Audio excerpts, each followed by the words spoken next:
आमर रोषे आवश्यक उपकरण डबल हिरण सोरिष तेल गोटे टीनटे आउ 5-6टा खंड आलू कटा थुआई सीटा पूरा प्योर देसी व्हाइट ब्रॉयलर नाली नाली पूरा कंचाटा आज आम गोटे कंचा कुकुड़ा धरिक हेलो गाइस आज हम कंचा आउ से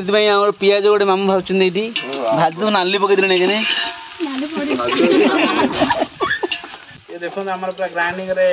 ग्राइंडर ऊपर भलसे ग्राइंडिंग हो जाई ग्राइंडर रे ग्राइंडिंग होय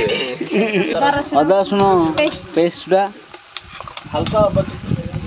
इटा म शाल काठरे रोसे होई ता टेस्ट अलगा हबो खाइला पर जाना पड़े। हां टमाटा पड़िला टमाटा को दुकु दुकिया करा हबो एडा खाली बस आस्के खाली खाया पे 2 दिन होला खाइनी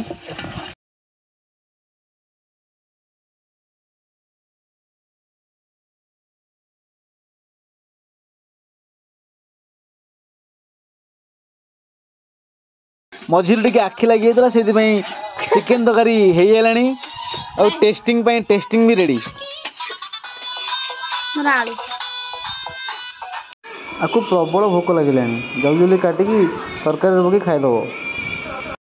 देखू देखू धनिया पत्र सबू जाक क्रेडिट नहीं गला चिकेन झोल बनिकी रेडी